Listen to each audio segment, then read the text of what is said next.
이제 전국에 흩어져서 오늘 함께 이 시간을 가지시는 분들 감사를 드립니다.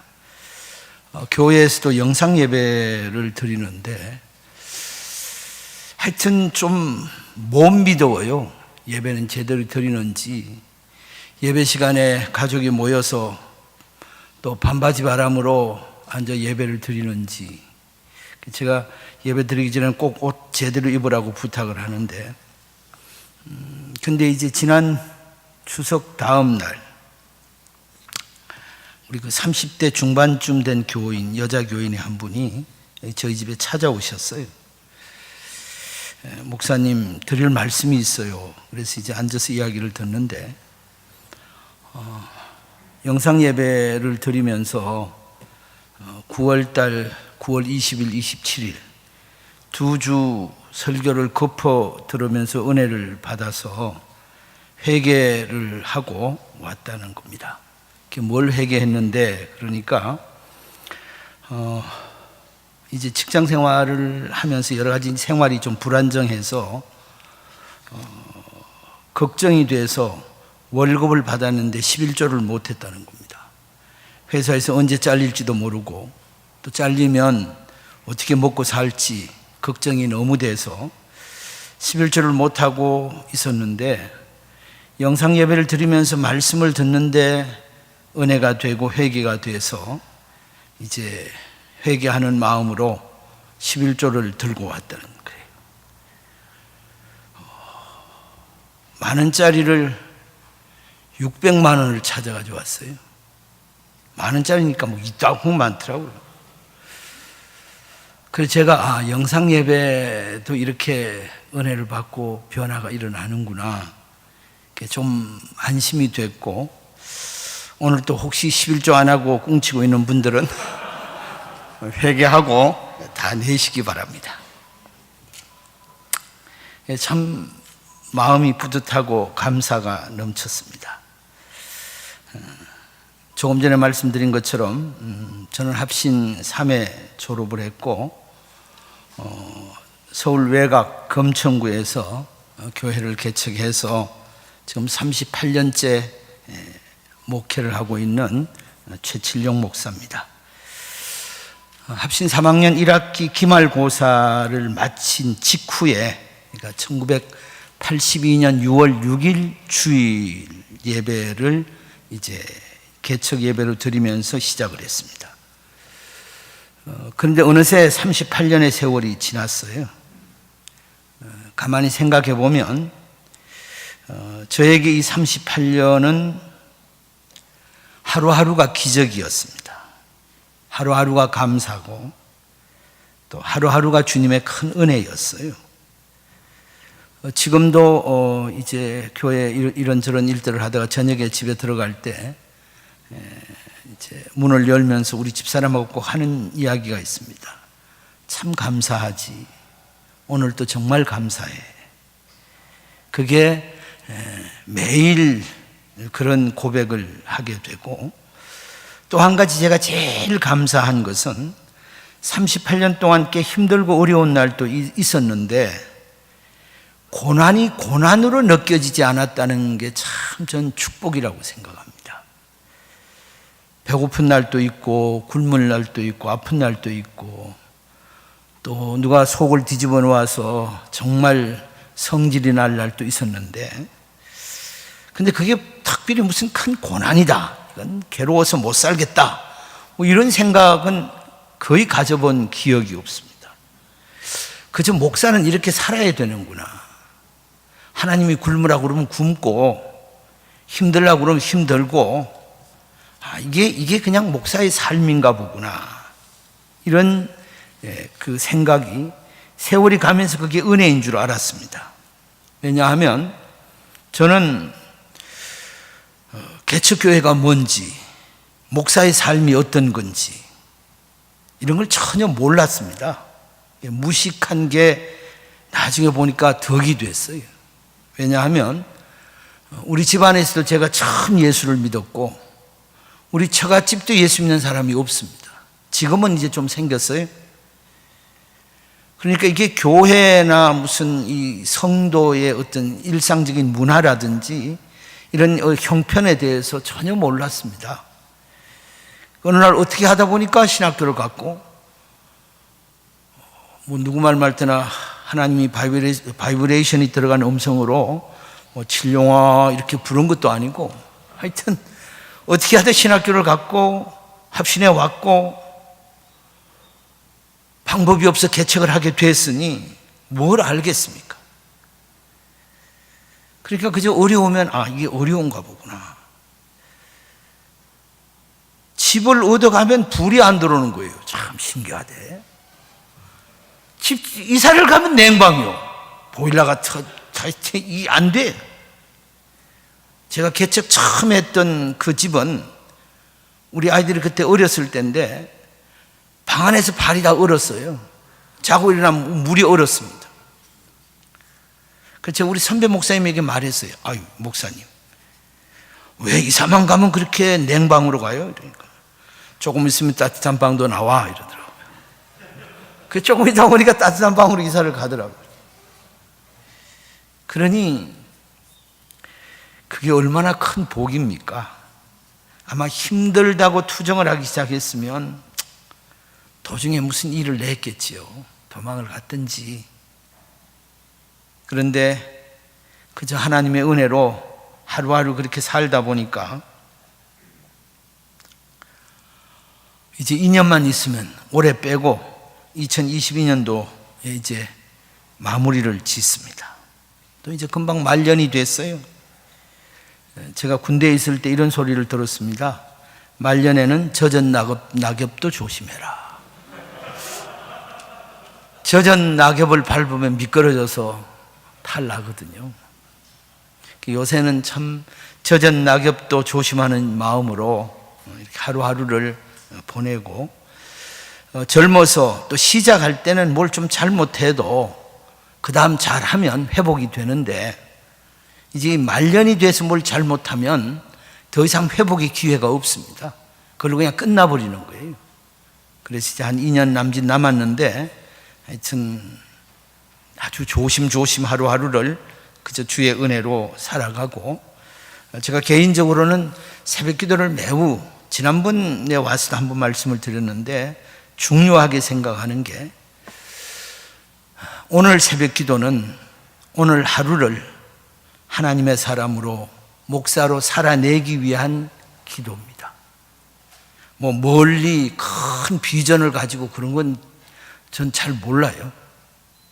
그래서 오늘 하루 어떻게 하면 그리스도인으로서 합당하게 살아갈까, 목사로서 합당하게 살아갈까, 그게 제가 새벽 기도하는 가장 중요한 이유입니다. 오늘 또 여기 오면서 걱정이 많이 됐어요. 그런데 그저 하나님을 의지하고, 또 여러분이 별로 안 웃은 얘기도 막 웃어주고 이러니까 굉장히 좋습니다. 오늘은 개척교회에 대해서, 교회 개척이죠, 이제 좀 이야기를 함께 나누려고 합니다. 아마 교회 개척에 대해서 관심이 있는 분들은 그동안에 여러 목사님들, 훌륭하신 분들의 이야기도 많이 들었을 것이고, 또 이제 이런저런 경험도 했을 것인데, 교회 개척에 좋은 방법이 있는가? 저는 정답이 없다고 생각을 합니다. 공부의 왕도가 없다면서요. 그리스의 수학자고 기하학의 아버지라고 말하는 유클리드가 이집트 왕 포톨레마이오에게 기하학 원론을 가르쳤다고 그래요. 너무 어려우니까 이렇게 물었답니다. 선생님, 좀 쉽게 배울 수 있는 방법이 없습니까? 그러니까 유클리드가 이렇게 대답했다고 그러죠. 공부에는 왕의 길이 따로 없습니다. 왕도가 없다는 것이지요. 근데 제가 해보니까 개척교회도 정답이 없어요. 길도 없고요. 그저 특별한 비법도 없습니다.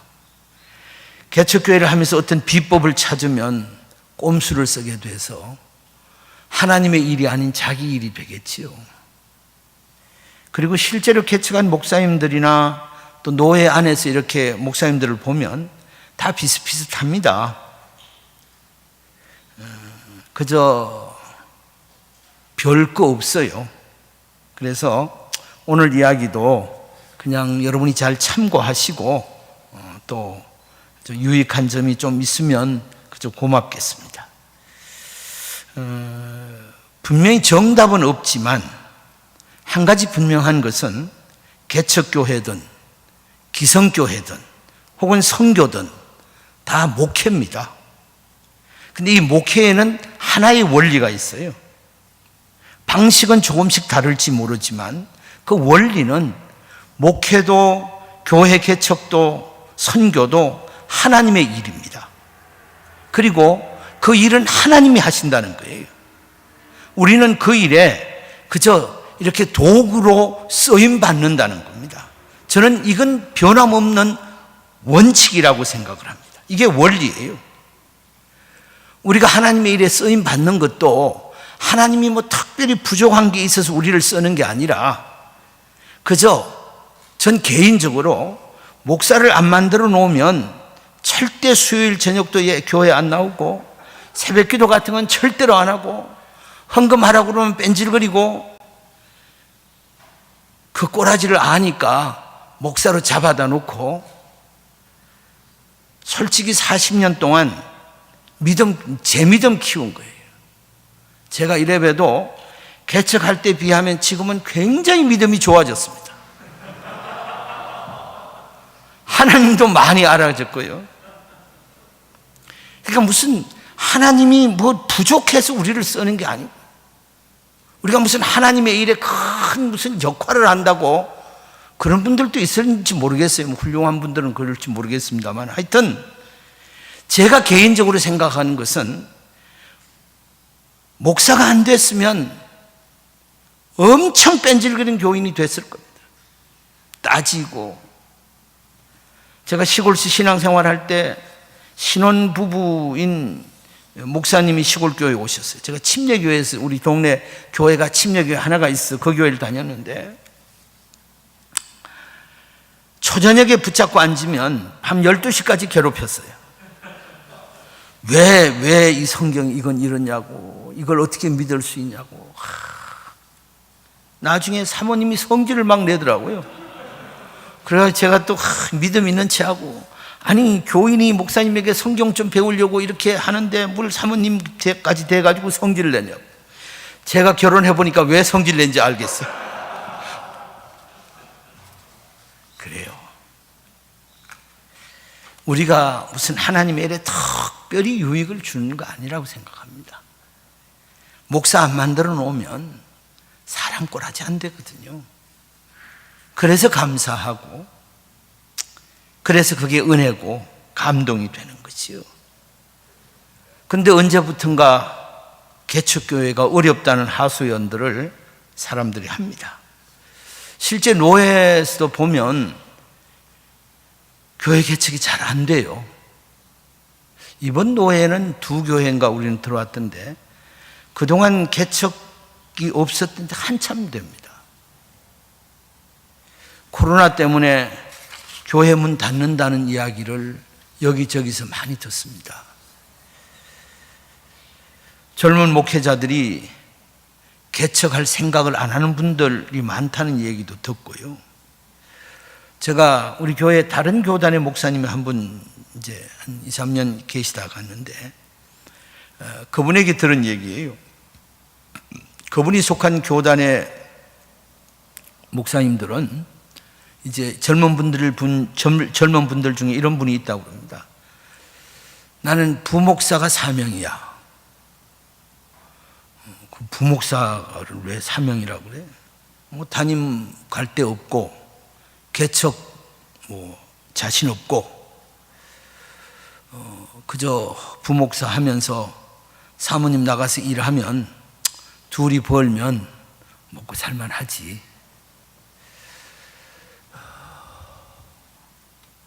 참 충격이었어요. 그런 분이 얼마나 되는지는 모르지만 그런 발상을 한다는 자체가 굉장히 충격이었습니다. 이건 소명도 없고 사명도 없고 그저 잡이지요. 여러 가지 목회 환경이 어려워져서 개척이 안 된다고 하지만 정말 하나님의 부르심과 하나님의 사명에 관한 확신이 있다면 지금이라고 또 개척이 안 되겠습니까? 여러분, 자기가 하는 일을 위해 죽는 사람은 없어도 사명 때문에 죽는 사람은 있잖아요. 우리가 목회를 하든 선교를 하든 무슨 교회를 개척하든 그거 하다 죽으면 영광이잖아요.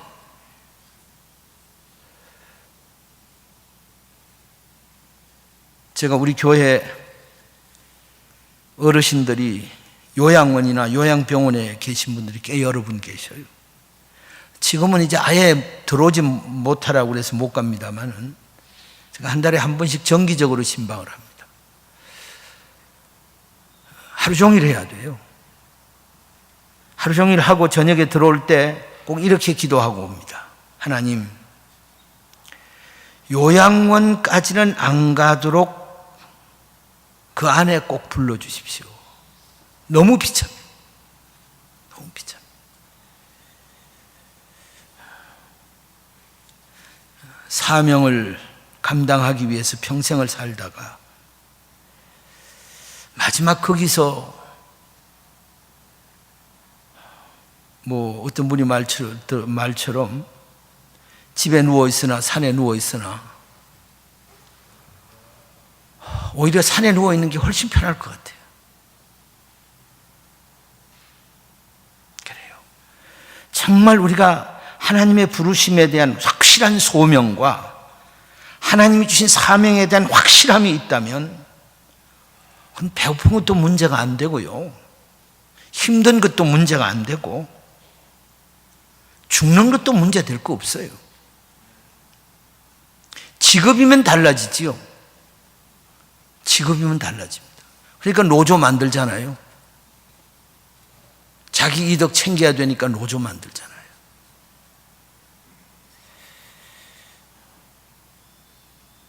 그래서 정말 우리가 하나님의 일을 하는 데 있어서 하나님의 소명과 사명이 얼마나 중요한지 늘 매일매일 이 소명과 사명에 대한 것은 스스로가 확인을 해야 될 겁니다. 내가 정말 사명으로 하는지. 직업으로 하기 시작하면 문제는 달라지겠지요. 개척을 하면서 크게 세 가지 중요한 제 고백을 하려고 합니다. 첫째는 교회 개척은 하나님이 하시는 겁니다. 이게 제 믿음이에요. 바울 사도께서 교회를 개척하는 일을 하나님이 하신다고 말하지요. 오늘 말씀에 보면 바울이 로마 감옥에서 빌립보 교회 성도들에게 편지를 보냈지요. 지도자, 성도들, 집사님. 그 첫 부분이 감사에 관한 이야기입니다. 1장 3절에 하나님께 감사를 드리는데 그 이유가 빌립보 교회 성도들을 생각할 때마다 감사한다고 그랬어요.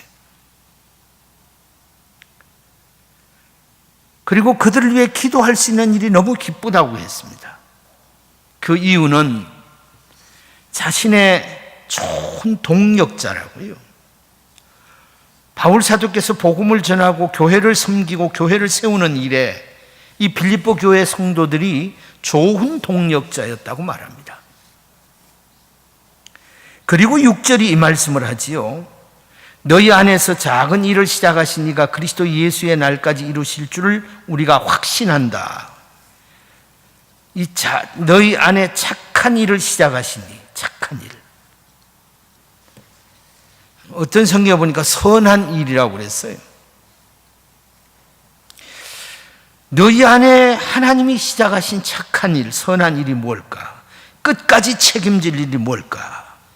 여러 가지 해석들을 주경학자들이 하고 있습니다만은 그 중에 가장 제 마음에 와서 닿는 것은 하나님이 예수를 믿게 하는 일, 빌립보 교회를 세우는 일이라고 생각을 합니다. 빌립보 교회를 개척하는 일이 하나님께서 빌립보에 하신 선한 일이었어요. 그 빌립보 교회의 성도들, 예수를 믿게 한 일이 하나님이 하신 선한 일, 착한 일이었다는 것이요. 사도행전 16장이 빌립보 교회 개척을 잘 말해주지 않습니까? 바울 사도를 빌립보로 보내신 분이 누구예요? 하나님이에요. 원래 바울 사도는 2차 전도행을 할 때 빌립보에 갈 생각이 없었습니다. 계획이 없었어요. 1차 전도행을 하는 교회들을 신방하면서 그들의 믿음을 굳게 하는 일이었습니다. 그런데 드로아라고 하는 곳에서 밤에 마케도니아 사람들이 손짓을 합니다. 우리에게 와서 우리를 좀 도와달라고. 그 환상을 보게 되었고 바울은 그 말씀에 순종을 해서 이제 유럽의 첫 성인 빌립보에 가게 되었습니다. 며칠 쉬고 난 뒤에 안식일이 되어서 기도할 곳을 찾다가 성 밖에 있는 강가로 갔는데 거기에 갔더니만 몇 명의 여인들이 모여서 이제 기도를 하고 있었어요. 그들에게 복음을 전했습니다. 여러 사람들 중에 특별히 하나님이 비단 장사, 옥감 장사 루디아의 마음을 열어주었습니다. 귀를 열어주었어요. 그래서 말씀을 듣게 하고 믿게 만드셨다고요. 하나님이 루디아의 마음과 귀를 열어주셨고 말씀을 듣게 하고 믿게 해주셨다는 거예요. 선한 일, 착한 일을 시작하신 것이에요. 그로 말미암아 그의 가족들이 믿고 세례를 받았습니다. 그리고 그의 집을 개척의 처음 시작점으로 삼았습니다. 빌립보 감옥에 갇혔을 때도 감옥 문을 열어주신 분도 하나님이고 묶어있던 쇠사슬을 풀어주신 분도 하나님이에요. 간수장과 그의 가족을 믿게 하신 분도 하나님이에요. 결국 빌립보 교회를 개척하신 분은 하나님이지요. 하나님이 그를 부르셨고 사람들을 만나게 하셨고 루디아의 귀와 마음을 열어주셨고 그의 집을 예배 처소로 삼았고 감옥에서 쇠사슬을 풀어주고 감옥 문을 열어주고 그게 하나님이 다 하신 일입니다. 그래서 그는 고린도전서 3장 6절에서 9절까지 말하지요. 나는 심었고 아볼로는 물을 주었는데 오직 자라나게 하신 분은 하나님이라고. 심는 자나 물 주는 건 아무것도 아니라고. 오직 자라게 하시는 분은 하나님뿐이라고 했어요. 내가 성도들의 믿음을 자라나게 할 수 없더란 말이지. 나는 그저 맡겨주신 일을 하면 되고 그 역사, 그 현장에서 정말 일하시는 분은 하나님이 하시더란 말이지요. 심는 이나 물 주는 이는 한 가지라고. 각자 일한 대로 자기 상을 받을 뿐이고 그 일을 실제로 이루어 가시는 분은 하나님이라고 말씀하는 겁니다. 그래요. 빌립보 교회가 개척될 때 바울이 한 일은 복음의 씨를 뿌리는 일이었어요. 감옥에 붙들려 들어가는 일, 매맞는 일, 쇠사슬에 묶이는 일, 그리고 기회가 되면 하나님이 주신 말씀을 전하는 일이었습니다. 말씀이 들려지게 하신 분도, 말씀이 믿어지게 하신 분도, 바울을 풀어주신 분도, 문을 열어주신 분도 하나님이 다 하셨단 말이죠. 그래서 빌립보 교회는 하나님이 세우셨어요.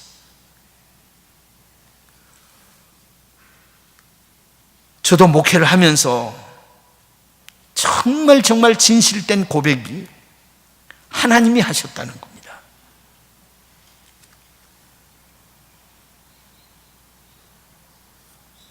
교회를 지금까지 섬기면서 뭘 하고 왔냐고 그러면 하나님이 일하신 거 보고 왔어요. 아까도 처음에 말씀드렸습니다마는 그 교인이 참 알뜰합니다. 아주 일상적인 삶이 무리 안 나게 아주 얼마나 단단한지 몰라요. 구두쇠예요. 그런데 그 자기 손으로 은행에 차곡차곡 넣어놨던 걸 600만 원을 찾아서 한꺼번에 11조를 한다는 쉬운 일 아니거든요. 제가 깜짝 놀랐어요. 대놓고 그 말은 안 했지만 아마 그 사람 안 들을 거니까, 야, 너 돌 같은 그 마음을 누가 녹여냈니? 누가 녹여냈니? 내가 하라 그런다 그러면 청와대 게시판에 올릴 거예요. 안 그렇습니까? 600만 원 그 적은 돈 아니에요. 그 사람이 한 달 죽도록 일해서 벌어봐야 200만 원 못 벌어요.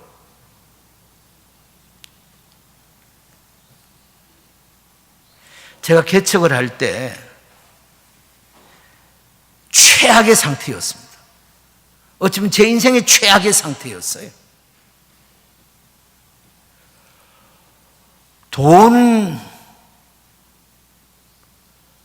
그때 전세 살던, 지하실에 전세 살던 38년 전에 350만 원이 전부였어요. 그것도 300만 원밖에 없었어요. 근데 50만 원은 결혼할 때 예물 뭘로 할래? 그러니까 혹시 팔았을지 모르니까 금으로 하자. 그래서 금반지 뭐 팔찌 했던 거 다 팔고 애들 돌반지 들어온 거 다 팔아서 50만 원 만들었어요. 그게 전부였습니다. 그러니까 집을 얻을 수가 없어요. 건물을 얻을 수가 없더라고요.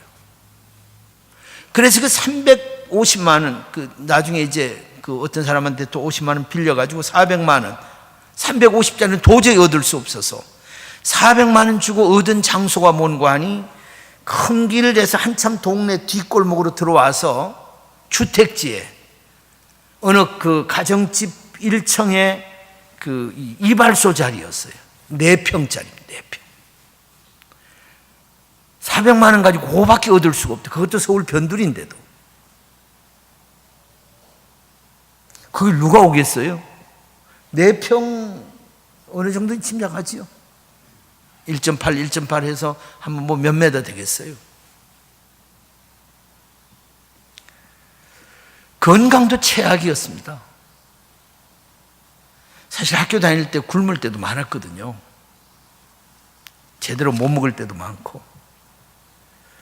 근데 이상하게 이제 개척을 한다고 이제 이사를 했는데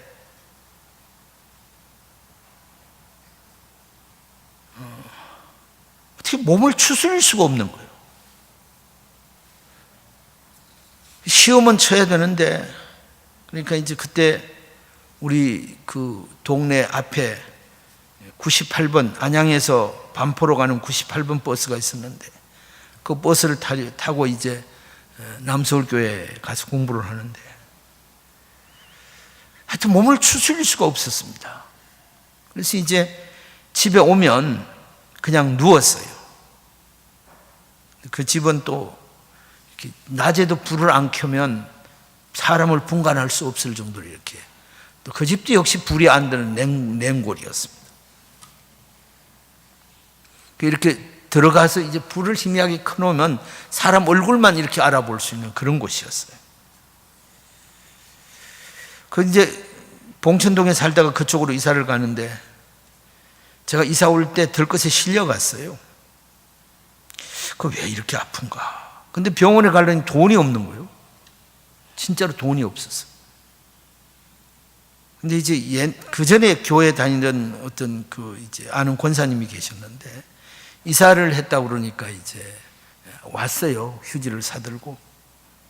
우린 휴지보다 돈이 더 귀한데. 이렇게 들여다보더니만 어떻게 전사님 아픈 게 우리 딸 아픈 거하고 똑같아. 그런 거예요. 그 집 딸이 하나 폐결핵을 앓았거든요. 난 지금도 잊을 수 없습니다. 돈을 2만 원을 탁 지어주면서 이거 가지고 내일 병원에 한번 가보세요 그러더라고요. 그게 200만 원, 2천만 원도 돼, 2억도 되는 돈이요. 이제 학교 갔다가 오다가 흑석동에 내려서 어떤 내과에 들어갔어요. 그 병원 이름도 안 잊어버립니다. 변지섭 내과요. 이렇게 뭐 검사하더니만 왜 그렇게 비싼지 거의 2만 원 다 들어갔어요. 폐가 나쁘다는 거예요. 폐병이잖아요. 그때는 이렇게 폐결핵을 앓으면 뭐 요양소로 이렇게 보냈어요. 가족들이 옮긴다고.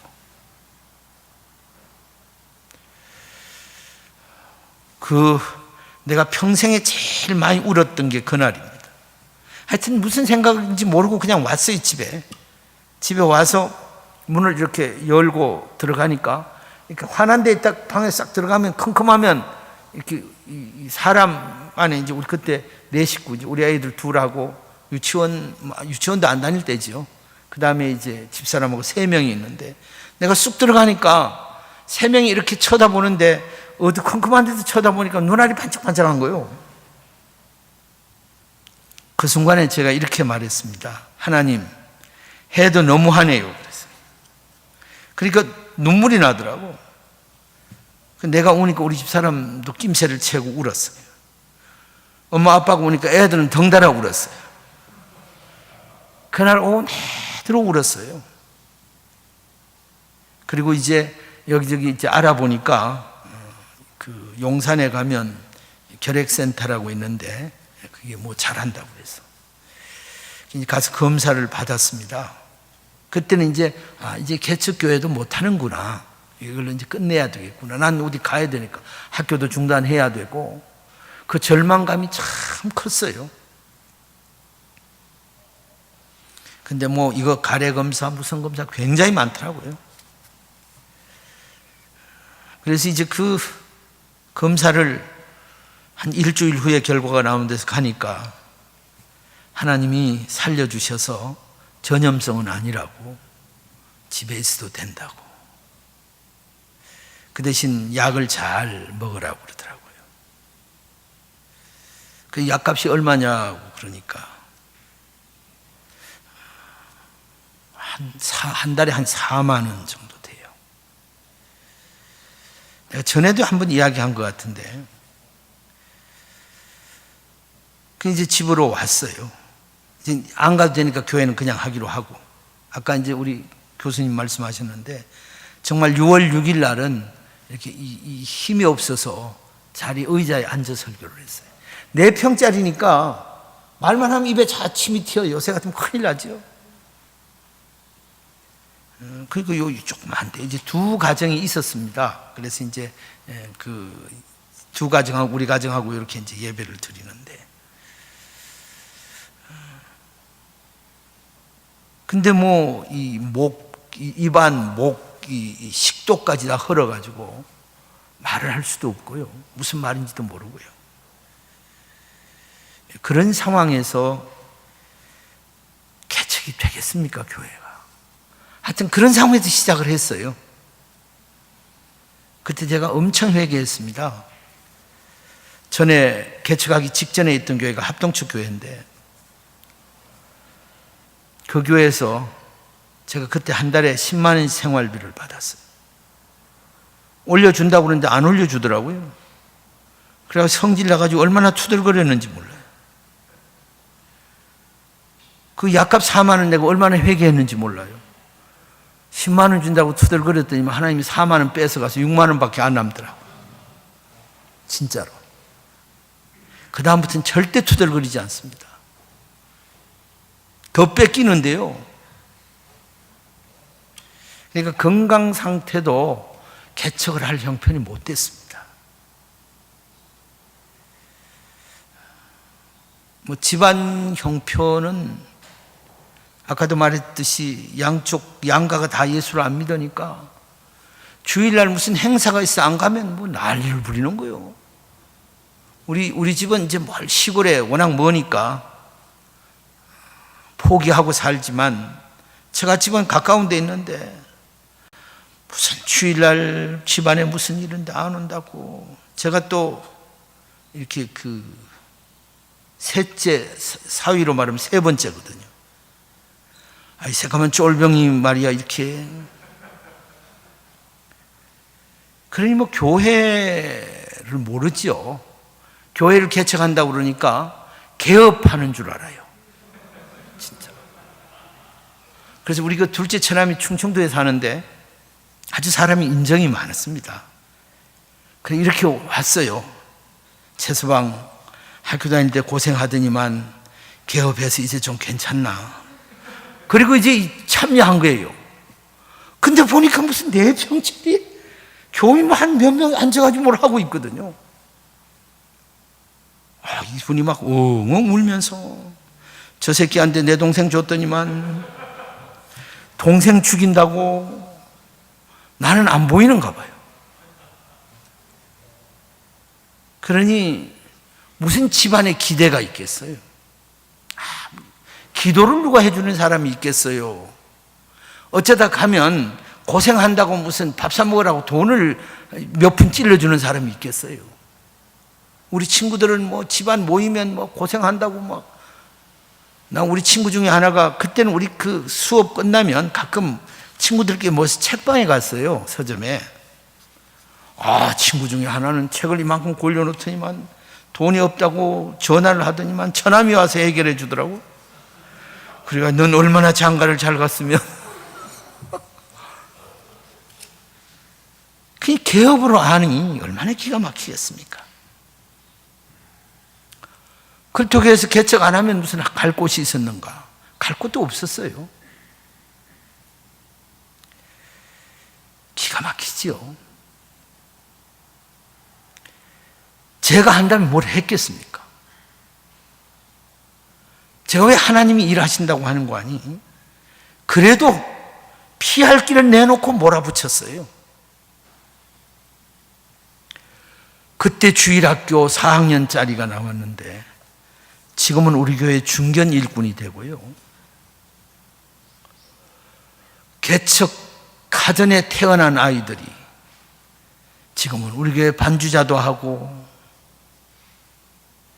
그 개척해서 한 3, 4년 안에 태어난 아이들이 우리 교회 30대 주류를 이루어요. 걔들이 잘 자라서요. 얼마나 기특하고, 주일날 가장 행복한 일 중에 하나가 그들 아이들을 보는 거예요. 전부 애들도 데리고 결혼해서 나오니까. 그래요. 하나님이 하시니까 가능한 거예요. 그 처음 4평짜리에 시작을 해서 1년 만에 이사를 3번 했어요.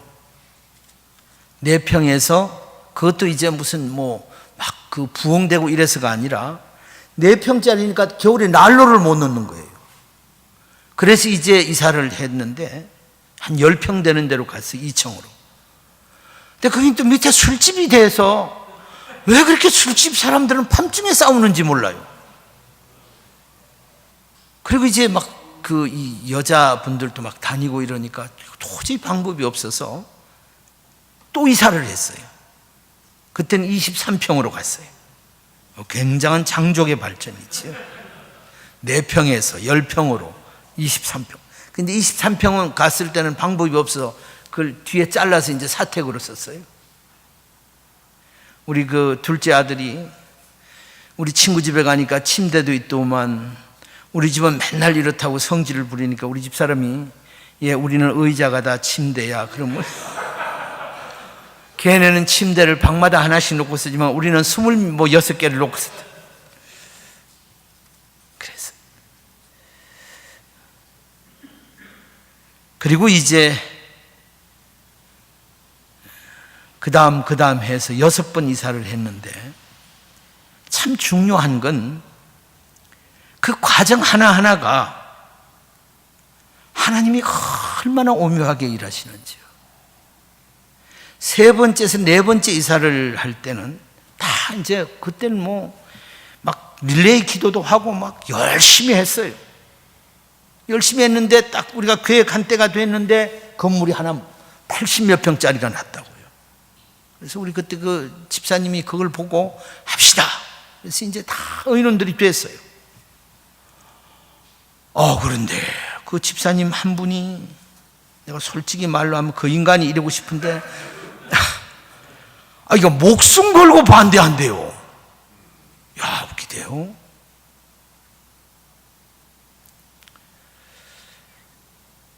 방법이 없어요. 완전 이건 뭐 막무가내요. 그래서 이제 기도하다가 제가 교인들한테 그렇게 말했지요. 예배당을 옮기는 건 사람을 살리려고 옮기는 건데, 옮기면 죽는다고 그러는데 우리가 어떻게 사람을 죽이면서까지 가겠냐. 이거 없던 걸로 한다. 그래서 그러니까 교인들 모이는 것도 줄어들어요. 신기하대요. 완전히 교회가 바닥으로 깔아앉아 버렸어. 참 애를 먹었습니다. 나도 힘들고. 근데 한 4개월인가 지났어요. 그렇자 이제 그 건물을 예배당은 안 준다고 그랬어요. 그 건물이, 주인이. 근데 한 4개월 정도 지났는데 건물에서 연락이 왔어요. 아마 자기네 다른 데 세를 놓으려고 그러는데 안 되니까 연락한 것 같아. 예배당 오고 싶으면 와라. 그래서 이제 그때 내가 이제 연락을 했지요. 토요일 날입니다. 지금도 기억나요. 그때 이제 토요일 날 은행 뭐 이런 것들이 잘 안 됐는데 토요일 날 계약을 해야 될 형편이었어요. 근데 계약금이 없어요. 근데요, 그 이야기를 들은 그 목숨 걸고 반대하던 사람이 이번에는 앞장서서 돈을 구해왔어요. 야, 처음 먼저 된 자가 나중 된 자, 나중 된 자가 먼저 된다는 말이 맞아요. 기다림이 필요해요. 교회를 개척할 때는, 특별히 목회는 자기 자신에게도 기다림이 필요하지만 일에도 사람에도 기다림이 필요합니다. 우리는 보통 내가 내 자신을 못 기다려서 일을 망칠 때가 많거든요. 자기 자신에게, 특별히 개척교회 하는 분들은 자기 자신에게 무한히 기다려야 돼요. 자기 자신을. 그리고 사람들, 그래 내가 공개적으로 그 말을 했어요. 목숨 걸고 반대하는 사람도 교회를 위해서 하는 거고, 목숨 걸고 가자는 사람도 교회를 위해서 하는 거니까 그냥 하나 잃어버리지 말고 좀 기다려보자. 근데 그게 복이 됐어요. 그게 복이 됐어요. 그래서 모든 사람들이 너무 행복하게 간 거예요. 너무 행복하게. 실제 이제 그 이 23평에 이렇게 잘라서 우리 집이 살고 뭐 이러다 보니까 뭐 해도 뭐 공간이 얼마나 되겠습니까? 근데 80평짜리에 갔는데, 야, 너무 넓어가지고 이거 어떻게 하나. 그래서 이제 반으로 나누었어. 그리고 또 이쪽을 반으로 3칸을 만들었어. 그러니까 이제 이 기물을 교회 이제 뭐 의자 이런 것들이 그 4분의 1에 들어가니까 맞는 거예요. 나머지는 채울 게 없는 거예요. 이걸 어떻게 채우나? 이걸 어떻게 채우나? 그래서 내가 이제 물어봤어요. 그러니까 뭐 아이디어가 굉장히 많더라고요. 필요한 거 다 적어서 저 뒤에 붙여놓고 광고를 하라고. 저기 헌물하고 싶은 사람 저기 이름 쓰라고. 또 어떤 사람은 집회를 한번 하라고. 뭐 별걸 다 이야기하더라고요. 근데 하나도 내 마음에 드는 게 없었어요. 그냥 멍하게 하나님 저거 어떻게 채워요 하는데, 하루는 저녁에 어떤 집사님하고 남자 집사님하고 둘이서 어떤 집에 신방을 가려고 버스를 탔어요. 나보고 묻더라고요. 목사님, 뭐 그 기물 성구 들어오는 거 어떻게 좀 해결 났어요? 그러니까 아무것도 해결 난 거 없어요. 그러니까 이분이 버스 안에서 이렇게 자꾸 서서 가는데, 목사님 그냥 제가 본당에 들어가는 의자는 제가 할게요 그러더라고요. 야, 얼마나 좋은지, 거기 뭐 사람이 있는지 많은지 상관없어요. 집사님 고맙습니다. 근데요, 일주일 안에 1,000몇백만 원어치가 들어왔어요. 누가 했는지도 몰라요. 실무자들은 알지만 정말 신기했습니다. 예수 안 믿는 사람들까지 동원이 됐어요. 심지어는 여기 어떤 사람 종 하나 해놓고, 어떤 사람은 바닥 요만큼, 굉장히 장판 까는 거 하고, 하여튼, 얼마나 신기한지. 그 일을 하면서 우리 모든 교인들이 똑같이 이렇게 말했어요. 목사님, 하나님 진짜 살아계시네요.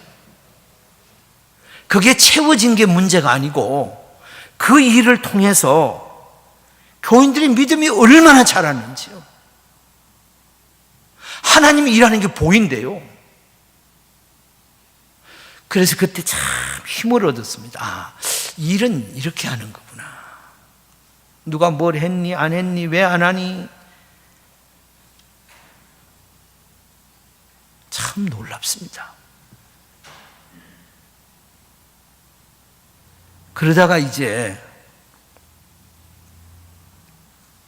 거기서 10년 계획을 세웠습니다. 거기서 그 전에 세웠는데, 하여튼 거기 또 10년 계획을 세웠는데, 딱 10년 만에 이제 우리가 120평짜리 상가로 분양을 받아갔어요. 그때 우리 이남규 목사님이 죽을 고생했어요. 지금도 나보면 징그럽대요. 그때 엄청 고생했어요. 6억의 분양을 받았는데 돈이 뭐 어디 있어요? 돈 조금밖에 없었어요. 그래서 이제 그때 이제 우리 교회에 무슨 일이 있었는가 하니, 어떤 서리 집사 한 사람이 내가 생각할 때는 그리스도인으로서 하면 안 될 일을 시도를 했어요. 도저히 저 사람을 그 다음에 서리 집사로 임명을 할 수가 없었어요. 제 양심상. 근데 그 사람만 빼면 또 문제가 생길 것 같아요. 그때 우리 장로님 한 분이 계셨는데, 제가 장로님 보고 그렇게 말했어요. 장로님, 이유는 묻지 마시고 내년에 서리 집사 세우지 맙시다. 그리고 장로님하고 안수집사님 3분 계셨으니까 3분하고 우리가 교회를 이제 1년 동안 섬기고, 모든 재정이나 모든 것들을 한 달에 한 번씩 정교인에게 다 보고합시다. 그러니까 참 고맙게 그 장로님이, 아유, 목사님 마음대로 하세요. 그 이유는 아직 아무도 몰라요. 나밖에 몰라요. 그분이 나중에 신앙생활 참 잘해요. 그렇게 해서 이제 한 달에 한 번씩 이제 장로님하고 3분 안수집사님하고 나하고 이제 5명이서 일을 했습니다. 그때 바로 이 예배당을 옮길 때였어요.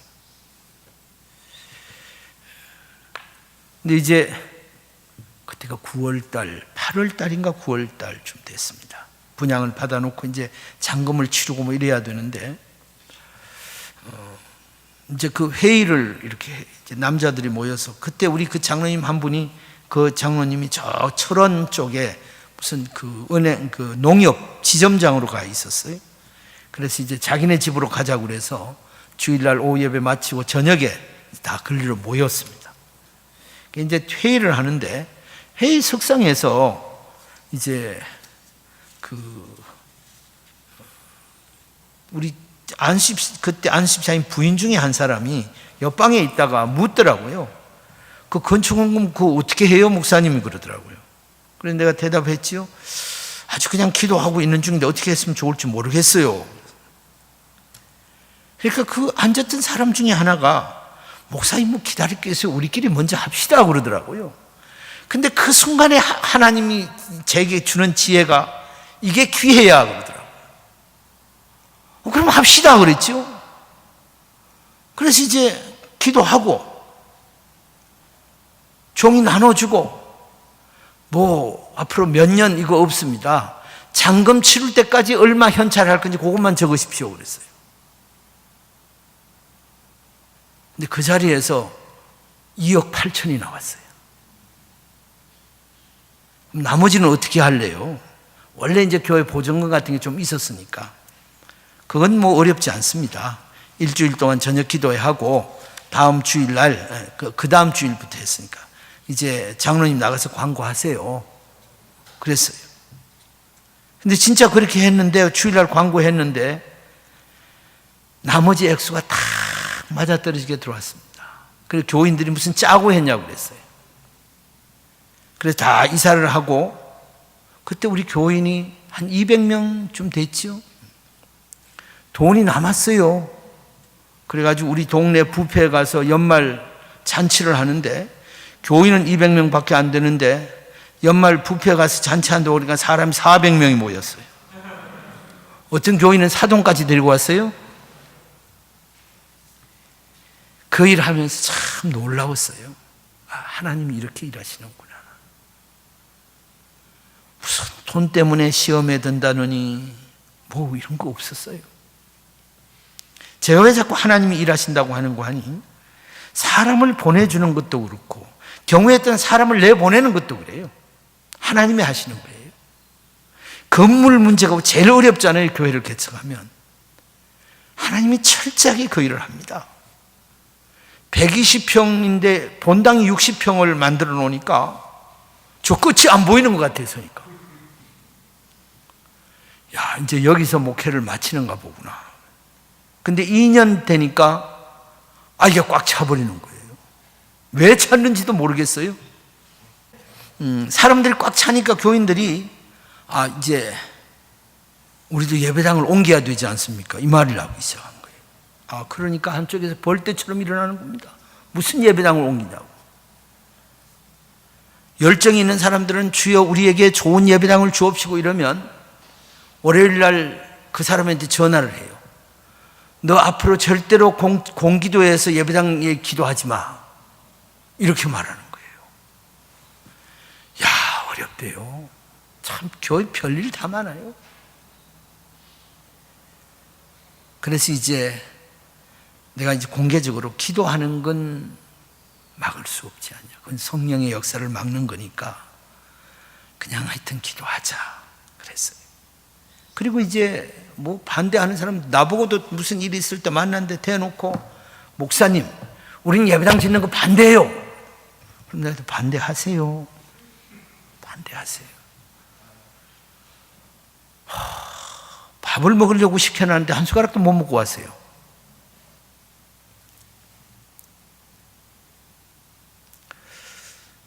근데 이제 하나 고마운 건 무슨 분노가 나든지 저걸 때려 죽일까 하는 생각이 들든지 이런 생각은 안 드는 거예요. 그럼 반대하세요. 그러다 이제 더 이제 막 정신없이 주일날 이렇게 막 자리가 복잡해지니까 이제 하자는 사람들이 더 열정이 났어요. 그래서 이제 동네에 이제 갈 만한 건물을 찾기 시작을 했습니다. 근데 교인들이 별 건물을 다 봤더라고요. 근데 어떤 건물을 봤는데 나보고 한번 가보라고 그래요. 가보니까 큰 빌딩이에요. 70억이라고 그래요. 하여튼 구경하고 왔어요. 이제 뭐 이야기가 이제 여기저기 오니까 그러면 한번 의논을 해봅시다. 그래서 이제 주일날 예배 끝나고 장로님들, 안수집사님들, 권사님들 나까지 41명이 이렇게 모였어요. 이야기를 좀 해보십시오. 그러니까 이제 하자는 분들은 뭐 다 사진 찍고 이게 뭐지요? 프레젠테이션을 하는데 뭐 기가 막히게 하는 거예요. 70억인데 70억도 문제될 게 없다. 뭐 이렇게 해서 쫙 이렇게 하면 돈이 딱 된다. 근데 이제 반대하는 분들은 우리 현재 수준, 우리 교회 형편과 수준으로서는 너무 무리다. 가지고 2시간을 토론을 했어요. 근데 내가 이렇게 들어보니까 그만 했던 말 또 하고 했던 말 또 하고 해서 이제 그만하자. 그럼 결정을 할 때 어떻게 할래? 워낙 생각들이 다르니까 그럼 투표로 하자. 그럼 투표하면 눈 감고 손들어라 그랬어. 눈 감고 손들었는데 나만 눈 떴지요? 숫자를 세야 되니까. 무슨 하나님의 기구한 장난이 20명이 딱 나누어진 거예요. 야, 딱 20명이. 그럼 이제 목사님이 결정하세요 그러더라고요. 근데 내가 그랬죠. 나 솔직히 여기서 결정 못한다. 내가 여러분만큼 열심히 하자는 여러분만큼 기도를 못했다. 일주일만 시간을 줘라. 일주일 시간을 받았어요. 보통 일반 회의에서는 동수면 부결 쪽으로 가는 게 일반 상식이에요. 그래야 상처가 덜 하거든요. 근데 이건 이제 워낙 팽팽하니까. 근데 무슨 대답이 하나님 그때는 한 말씀도 안 하시잖아요. 어떤 분들은 소리도 잘 듣더만.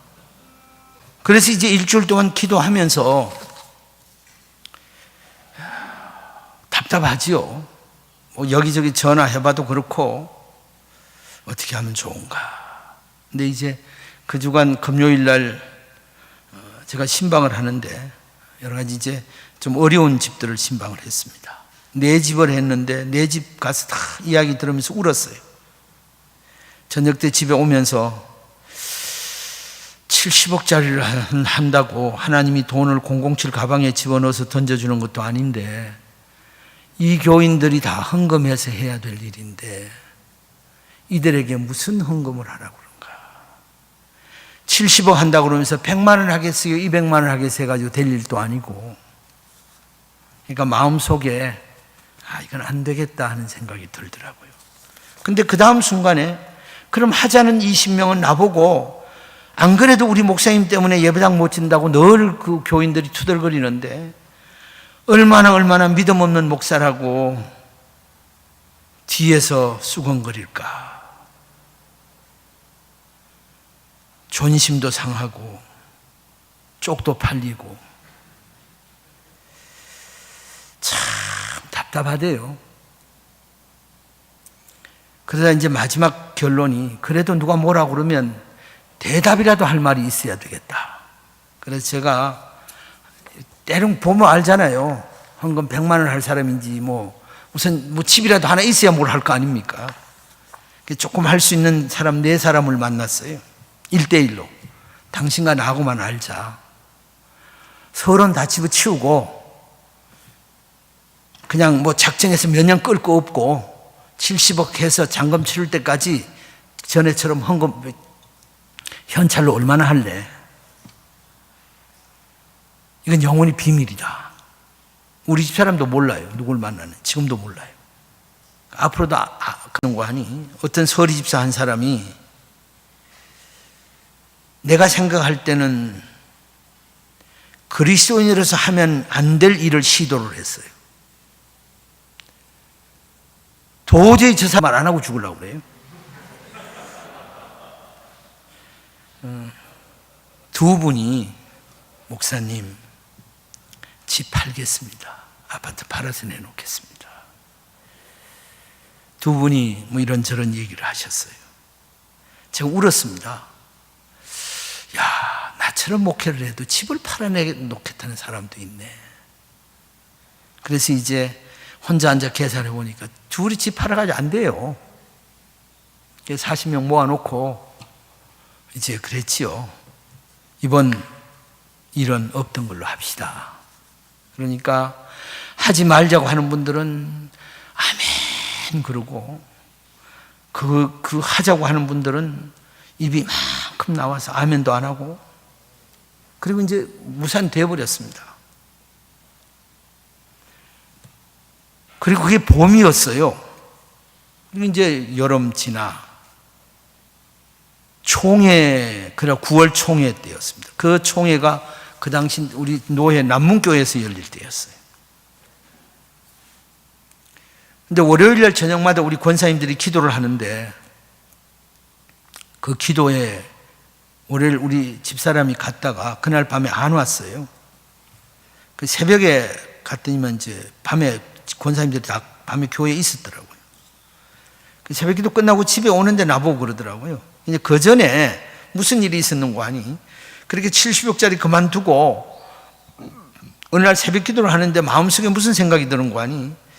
앞으로 계속 예배당 얘기가 나올 건데 그때마다 또 신방하면 붙잡고 울어야 될 교회는 항상 있을 건데 이 시대를 반복할 수는 없지 않는가. 그래서 내가 아예 선언을 했습니다. 이젠 은퇴할 때까지 예배당 짓는 거 안 하겠습니다. 하나님이 그저 여러분 보내주셨으니까 사랑하다가 마무리 짓겠습니다. 저 그렇게 이야기를 했어요. 교인들에게 아예 공개적으로 이야기를 했어요. 그리고 이제 있는데, 그러니까 사람들이 예배당 얘기하는 게 부담스러운 거예요. 내가 그래 놨으니까. 근데 우리 집사람이 뭐라고 말하는 거니? 성질 내지 말고 들으세요. 내가 뭐 언제 그렇게 성질을 잘 냈냐? 그러니까 어젯밤에 있었는데 어떤 권사님이 예배당 건물이 하나 나왔는데 이렇게 저렇게 해가지고 자기들이 계산해 보니까 이렇게 되더라. 그래서 우리가 집에 안 가고 기도했다. 오늘 한번 거기 가봐라. 그러더라고요. 근데 액수가 그때 35억인가 그랬어요. 문득 무슨 생각이 드는 거 아니? 70억짜리도 하려고 그랬는데 뭐 35억 같으면 반밖에 안 되네. 내가 암만 안 한다고 그래도 하나님 준다고 그러면 받아야지. 뭐 이 생각이 들더라고요. 알았어. 성질 안 낼게. 그리고 이제 집에 와서 새벽에 장로님들이 전화를 했어요. 이만한데 한번 봅시다. 그러니까 이분들이 다 알아요. 나만 모르는 거예요. 그래서 아침에 갔어요. 갔더니 지금 이제 우리가 있는 그 예배당이에요. 융자를 못 갚아서 넘어가게 생긴 거예요. 고주관만 넘어가면 끝나는 거예요. 그래서 잘 정리하면 우리 교인들은 뭐 지금보다는 나을 것 같아요. 그리고 뭐 괜찮네. 그리고 이제 왔어요. 그래서 총회 갔다가 수요일 저녁에 뭐 하여튼 이런저런 사연이 있어서 이제 그 40명을 다시 모았어요. 자, 이게 나오는데 어떻게 할래? 한 사람도 반대를 안 하고. 그게 나하고 똑같은 생각이에요. 목사님, 아니 우리 70억짜리도 하려고 그랬는데 그거 반밖에 안 되는데 그걸 왜 못해요? 그러는 거예요. 그래요. 그래서요, 그걸 교인 우리가 그 차로 한 10분, 차 막히면 한 15분 걸려요. 이렇게 지금 있는 전에 예배당에 거기까지. 한 사람도 떨어진 사람 없습니다. 100% 갔어요. 20억을 융자를 안고 갔어요. 7년 만에 20억을 다 갚았어요. 한 번도 집회를 해본 적도 없고 강단에서 건축원금하라고 한 번도 말해본 적이 없어요. 그냥 재직회 할 때 회계보고 하면 이번 달 얼마 갚았습니다. 이번 달 얼마 갚았습니다. 연말에 가면 얼마 남았습니다. 그래 7년 만에 끝나버린 거예요. 그 안에 뭐 교회 뭐 다른 일도 하고 꽤 돈 들어갔지요. 제가 왜 이 얘기를 하는 거 아니? 하나님이 일을 하면 비탈이 없습니다. 말이 없어요. 모두가 다 이 말합니다. 이건 하나님의 뜻이에요. 정말 하나님이 살아계셔요. 이건 하나님이 하신 일이에요.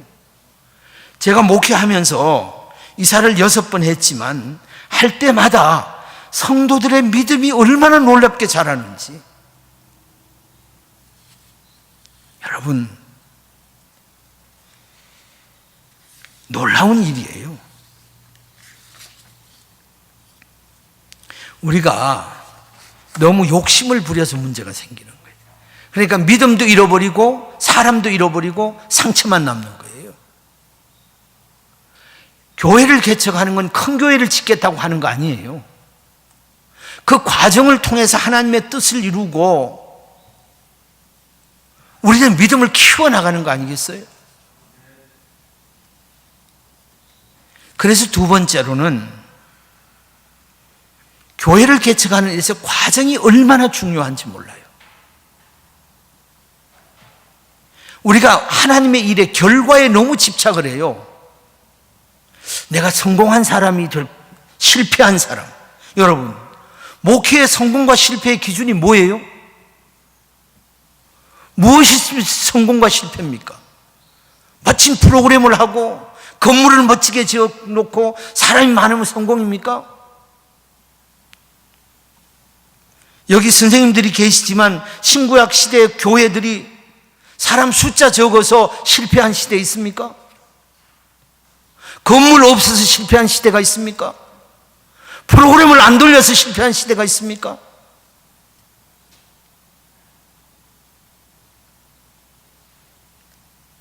세상적인 가치로 성공과 실패를 생각하면 목회는 자연스럽게 기업이 되어버리고 말아요. 여러분도 잘 아시지만 미국의 상원 채플에 리처드 헐버스 목사님이 말했지요. 교회가 그리스에 가서는 철학이 되고 로마에 가서는 제도가 되고 유럽에 가서는 문화가 되고 미국에 가서는 기업이 됐다며요. 한국에서는 대기업이 됐다며요. 교회를 대기업 개척하는 비전을 가지고 해보십시오. 근데 실제로 많아요. 교회 개척한다고 그래서 가서 그 목사님이 나는 그 목회 플레인을 보면 이건 완전히 대기업 프로그램.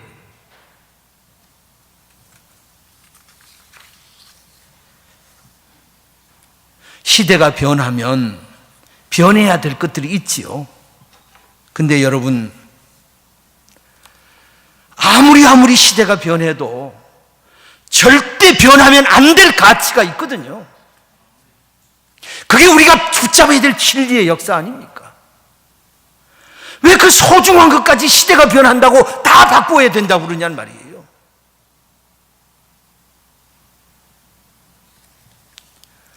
달란트의 비유를 늘 생각합니다.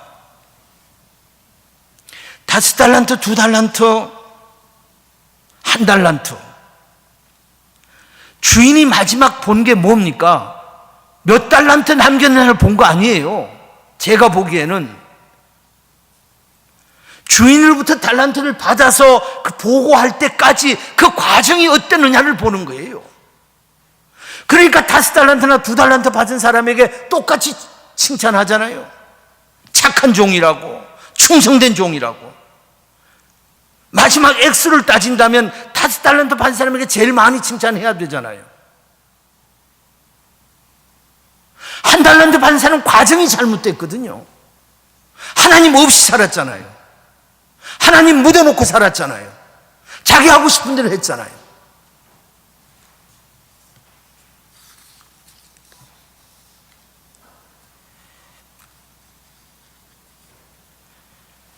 착한 종이라고요. 올바르고 정직하다고 어떤 주석에 보니까 설명했대요. 충성된 종이라고요. 신실한.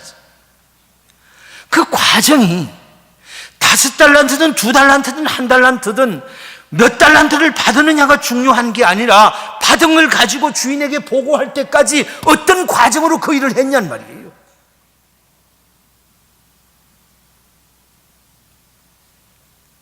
한 달란트 받은 사람은 핑계만 있어요. 주인을 잊어버렸습니다. 아예 주인을 잊고 살았어요.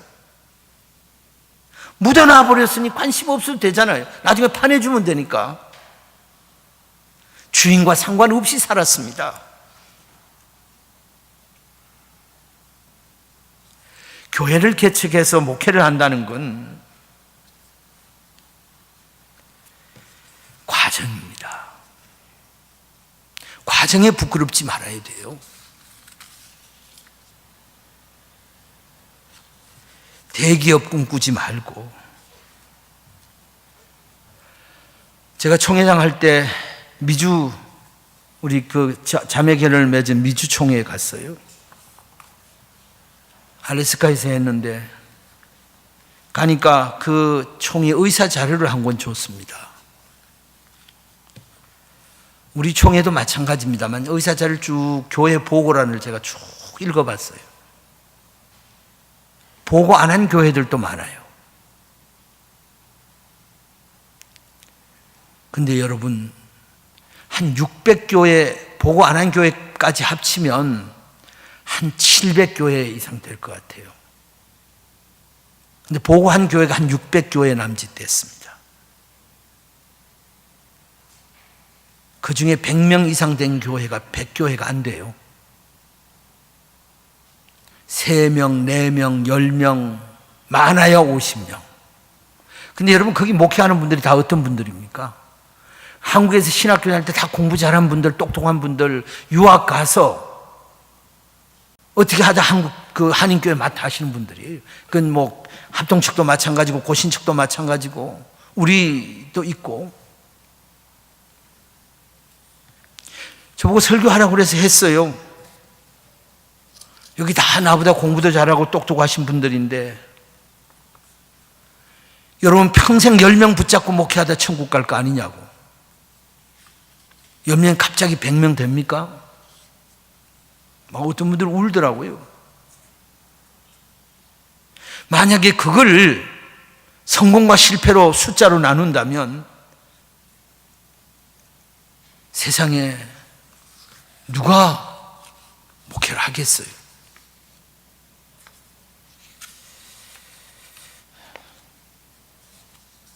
과정입니다. 목숨을 정말 걸어야 돼요. 제가 앞으로 교회를 개척하실 분들에게 특별히 부탁을 하는데 교인이 한 명이면 한 명의 목숨을 걸어야 됩니다. 괜히 한 명 놓고 2명 자꾸 비전하지 말고 그 한 명의 목숨을 걸어 그 사람의 마음을 얻으면 2명 되는 거 쉬워요. 그 사람이 가서 어디 가서 데리고 와요. 2명의 목숨을 걸면 그 2명이 어디 가서 1명 더 데리고 온다니까요. 근데 1명 앉혀놓고 맨날 2명, 3명, 10명 우리는 비전을 크게 가져야 됩니다. 그럼 이 사람도 도망가 버려요.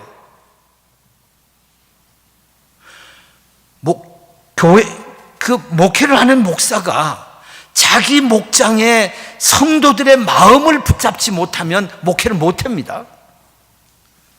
그들의 마음을 붙잡는 길은 예수님처럼 그들을 위해 죽어야 돼요. 여러분 한번 보세요. 교회를 섬기면서 자기 찾아먹을 거 다 찾아먹어야 되고 자기 권리 다 주장해야 되고 자기 절대로 손해보지 않고 그렇게 한번 해보세요. 목회가 되는지. 있던 교인도 도망가거든요. 개척을 해서 목회를 하려면 다 찾아먹으면 안 돼요. 좀 손해보고 살아야 됩니다. 좀 덜 찾아먹으면 나중에 살 뺄 일도 없고 좋아요. 진짜예요. 아, 우리 목사님 참 손해보는구나. 교인들이 다 알거든요. 교인들이 알거든요. 뭐 있으면 자꾸 교인들 퍼다 날르고 자꾸 나누어주고 그래야 돼요. 생각보다 목사님들 욕심 많다 소리 많이 들어요. 저 집은 들어가는 것만 있지 나오는 게 없다고.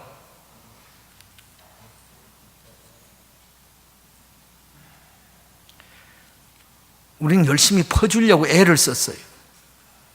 제가 보니까 아들이 둘인데 어려서 보니까 목사님 집에는 뭐 사람들이 자꾸 가져오더라고요.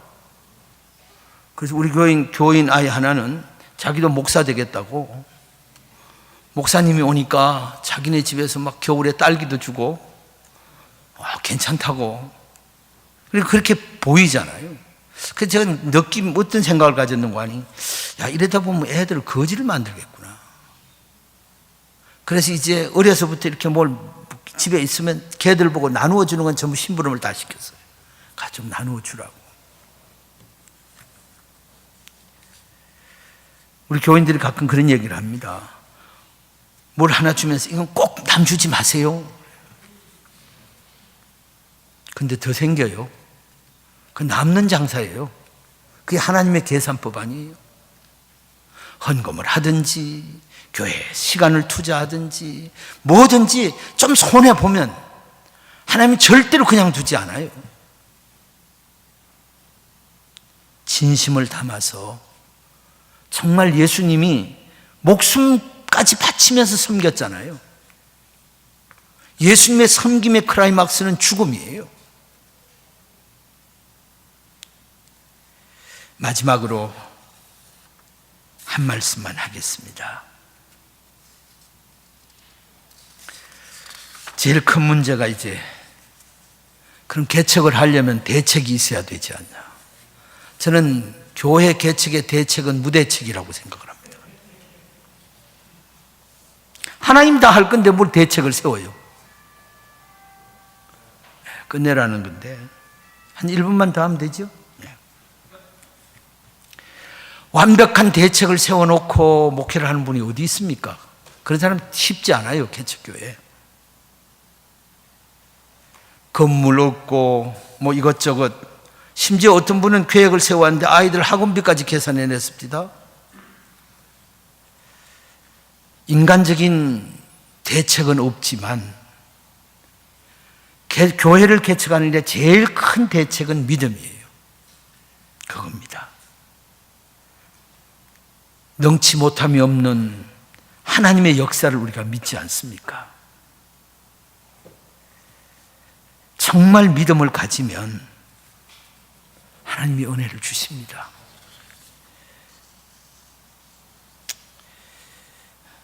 마지막으로 사모님들이 좀 잘해야 돼요. 제가 보니까 교회를 개척하는 일에 있어서 목사의 역할이 4라면 사모님 역할은 6이에요.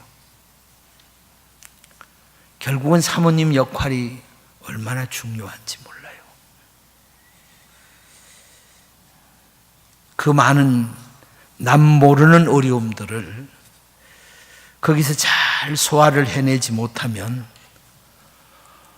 목사님들도 어렵거든요. 그래서 이제 마무리를 짓도록 하겠습니다. 지금 이제 사역을 마쳐야 될 시점에 있는 저로서는 솔직히 두 아들에게 늘 인간적으로 미안합니다. 늘 빚진 마음이에요. 그래도 이제 하나님이 이제 그저 은혜를 주셔서 자기 역할들을 해서 감사하지요. 제가 가끔 만나면 무슨 진지한 얘기를 할 때 그렇게 합니다. 미안하다. 그럼 우리 두 아들은 이렇게 말해줍니다. 우리에게 소중한 신앙을 물려주지 않았습니까? 어떻게 목회를 하는 건지, 어떻게 믿음으로 사는 건지, 그걸 우리에게 주셨는데 무슨 미안한 마음이 있습니까? 그래서 참 위로를 받습니다. 이런 생각을 하지요. 자식들에게 물려줄 게 많이 있겠지만 정말 좋은 신앙을 유산으로 물려줄 마음으로 아예 어려서부터 교회 개척함에 힘이 들고 어렵더라도 그 믿음을 가지고 하면 하나님이 그 아이들을 존귀하게 만들어 놓고 또 우리도 하나님의 역사를 이루어 나갈 때 정말 그냥 일하는 게 아니라 우리의 믿음을 크게 키우시는 은혜를 주실 줄로 믿습니다. 처음에 말씀드렸듯이 개척할 때는 참 믿음 없는 목사였어요. 근데 그때 비하면 지금 제가 굉장히 믿음이 있습니다. 얼마나 감사한지. 30년 목회, 평생의 목회를 통해 하나님 나 하나 만든 것, 그 은혜가 참 크다고 생각을 합니다. 여러분에게도 용기를 가지고 도전을 하시면 하나님이 살아 역사하는 모습을 분명히 보고 간정하고 능력으로 살아갈 수 있을 줄 확신합니다. 이제 기도하겠습니다. 하나님, 두서없이 이런저런 이야기했습니다. 어렵지만 하나님의 일은 하나님이 하심을 확신하고 하루하루를 최후의 날처럼 주의 은혜로 살게 하시고 내일 일은 알 수 없지만 우리 앞에 끊임없이 홍해가 있지만 홍해를 가르치는 하나님과 동행하는 사역의 길이 되도록 도와 주시옵소서. 예수님의 이름으로 기도하옵나이다. 아멘.